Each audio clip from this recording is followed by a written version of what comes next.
Hello guys, BC here with another YouTube video for y'all today, and today I'm going to talk about the Chiefs and the Texans game last night and what I learned from it. Now quickly, the political stuff. I like how the Chiefs stood for the national anthem, and then I like how they all combined for unity across the field. I like both of those.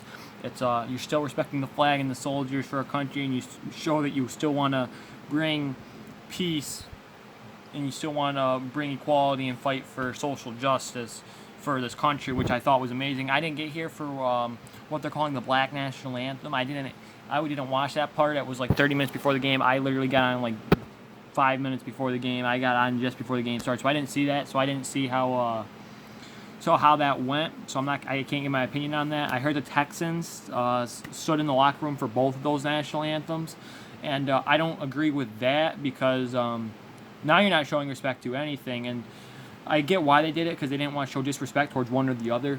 But now you're not showing respect to either of them. Now you're not necessarily showing disrespect, but now you're not showing respect to either one either. So I don't really agree with that. That's all I'm going to say on that topic, because I don't like talking about politics and football in the same video. I might do a separate video on politics one day again in the future.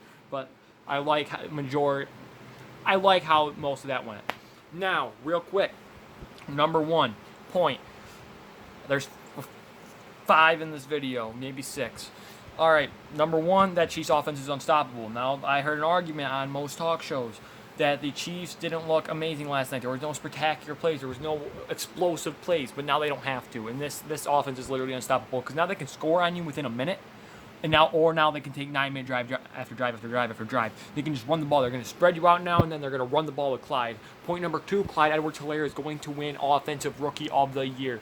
That guy put up 137 or 138 yards last night. He put up 1 touchdown. He was caught a couple passes. He's going to catch more in the future, because they didn't need him to catch last night, really. So he didn't get a lot of targets last night. He's going to get more targets in the future when they play better defenses, like the Ravens. I think they play the Steelers. I don't know if they play the Steelers or not, or like when they play the Bills and teams like that. I know what they're like. The Saints is a good defense they're going to play later on in the year. So they're going to play better teams later on in the year for defenses. So they're going to need to use Clyde in the pass game more against those teams. So he's going to go off there. He's going to go off statistically. The only way Joe Burrow or one of those other receivers is if they just also statistically go off. And for Joe Burrow, you also need to lead the Bengals to a playoffs or almost the playoffs for Joe Burrow. Like, for Joe Burrow, you need to beat out Clyde Edwards-Helaire for Offensive Rookie of the Year. You need to go like 7-9, put up like over 4,000 yards, like 30 touchdowns, and like 10 picks. Then you might be able to compete with Clyde Edwards-Helaire. But Clyde Edwards-Helaire is going to win Offensive Rookie of the Year. He's absolutely amazing, and he improved the Chiefs' offense that was already super scary. Point number 3 is that defense played phenomenal last night. I'm going to see how they do against better offensive opponents like the Ravens to play the Buccaneers later this year. So we're going to see how they do against better offenses. But that defense last night against the Houston Texans absolutely was amazing. Now, I started them for fantasy because how much I like the defense. The reason that was a problem, though, is because they're not a fantasy defensive team. And what I mean by that is how you can be a good defensive team but not very good fantasy. So one point in the game last night was 31-7. So all the game where the defense really mattered, they held the Texans to 7 points. But then the offense started giving the ball to the Texans quicker, because they weren't moving the ball as much, because they were just running the ball, trying to be very conservative and not turn the ball over to the Texans and give the Texans great field position. So they played a more conservative offense, which gave the Texans the defense the ball sooner, more often at least, more frequently. And then the Chiefs played more lenient defense. They were just trying to basically make them work and make them take time to score instead of letting them get big explosive plays. So a more conservative offense and a more conservative defense, the Texans scored more points. But when it mattered, they were winning 31-7. And like I said, then they all took a step back, and then the game final score was 34-20. But because that final score was 34-20 and they started playing that more lenient defense when it didn't matter as much, when they pretty much already won the game, that hurts their fantasy points. I had 10 when I checked, when it was like 31-7. I think I had 10 points. They had the interception by that point. And they played more conservative, and they did worse for me fantasy wise, even though they played a phenomenal night all night. So I can't wait till they play better offenses than the Texans. But that Chiefs defense last night was incredible, and I think it's a very good defense now for the future. Maybe not top 10, It might be top 10 though. That defense is good, and that's scary of how good their offense is. Now, point number 4. Deshaun Watson was absolutely incredible last night. Actually, before I go to Deshaun Watson, I want to go back to the defense real quick. They started a rookie cornerback that they drafted in the 4th round. Deshaun Watson targeted him all night last night, and he stood his ground every single time. He got the 1 interception as well, which was not Deshaun Watson's fault, but he still got the 1 interception. And then he pretty much shut down the receivers, and he didn't allow much last night. And then there was one time where I think he got burnt, and then or like misfaked, and the receiver got open, but then he caught back up. I can't remember if that was him or another one of the Chiefs corners, but then he caught back up, and the play didn't go for a touchdown. That was caught, but it didn't go for like a touchdown or anything. So that corner was very good, very impressed. Now, next. Now we're going to get to how Deshaun Watson was absolutely amazing last night. Threw beautiful ball after beautiful ball. They were accurate, like crazy. He did throw one pick. Once again, that wasn't his fault. He was getting hit as he thrown by Tyrann Mathieu blitzing off the edge. So, and by the way, Tyrann Mathieu's a safety too. He's not even an edge rusher. The tight end just did an awful job blocking on that play. But Deshaun, so that one pick wasn't even his fault. He threw a beautiful ball. He's running around. I really like how in the beginning of the game, especially, you saw how he was implementing a quick pass game, which he's going to need to do because his line's so bad.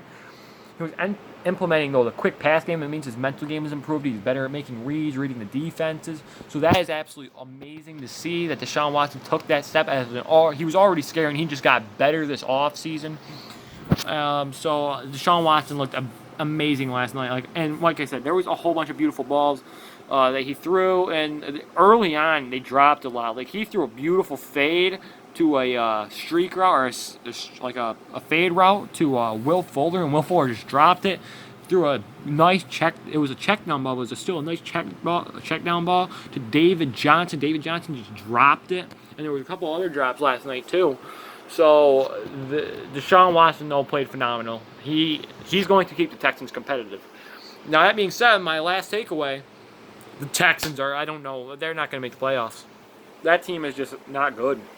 I don't know if because they played the Chiefs, who is a significantly better team than the Texans, and I knew that even with believing the Texans might be a playoff team. I don't think the Texans make the playoffs. I think Deshaun Watson keeps them competitive and like 7-8 wins, but I don't think he's the only good part about that, like only amazing part about that team. They have a couple good weapons like Will Fuller, Kenny Stills and stuff, and the only other elite player though is J.J. Watt on the other side of the ball. So that team, I don't think is going to be able to compete. That offensive line was god awful last night. I mean, the Chiefs got pressure every single play, and I mean, I was praising the Chiefs defense. It was partly due to how bad that offensive line was and how fast they got pressure on Deshaun Watson. So the couple of mistakes and a couple inaccurate throws Deshaun Watson threw is because he had pressure in his face. Like I said, that was the result of his only pick, is because he was getting hit as he threw the ball. He was trying to throw the ball away, and he got hit as he threw, and it altered off where the ball went. That Texans team's not good. They couldn't stop anything the Chiefs were doing, which I grant is going to be a common theme. So I can't wait to see how they go. Any other teams, and that might change my opinion. But off of last night, that Texans team, I don't know if it's a playoff team or not. Deshaun Watson's going to keep them competitive, and if they do make the playoffs, it's entirely on him. Even if they do make the playoffs, once playoff time comes, I don't think the Texans are good enough to compete with other teams in the AFC, such as the Chiefs, the Ravens, the Bills, possibly the Broncos, and not possibly the Colts, but the Colts. The Colts are going to be good this year. Watch. The Steelers are going to be good this year. They can't compete with those teams. So those are my takeaways. Quickly go through. The Chiefs' offense is unstoppable. Don't know how anyone's going to stop them. Clyde Edwards-Helaire is going to win Offensive Rookie of the Year. Immediate impact. He's going to put up amazing stats, and he's a great player. Number 3 is how good that defense was. That defense played phenomenal last night. 4 on that defense. That rookie corner that they grabbed in the 4th round, a stud. 5th, Deshaun Watson played incredible, showing maybe an MVP season ahead of him. And he played that good last night, Deshaun Watson did. And then I don't know how the Texans are going to compete with other elite teams in the AFC for playoffs once they get there. And now quickly I'm going to say I'm not going to do predictions this year, because that forces me to force myself to watch multiple games a week. I can't ever watch 16 unless I was unemployed. I can't watch 16 games a week. But I was trying to force myself doing predictions the last 2 years. I was trying to force myself to watch 6-7 games a week. I don't have time for that. I'm in college this year where my education matters more than ever. So I'm not going to do predictions because I don't want to force myself to watch 7 games. I'm going to talk about games and what I learned from those games week in and week out, and I might do little videos here or there talking about my thoughts about a majority of the teams. But I'm going to do reviews on what I've learned after watching a couple of each games. I'm planning on trying to watch all the Thursday nights that my phone allows me to watch, Monday nights, Sunday nights, and then the 2 games on Sunday. But that is my goal, and I'm going to do reviews instead of predictions this year. Hope you all enjoyed. See you all next time. Peace out, y'all.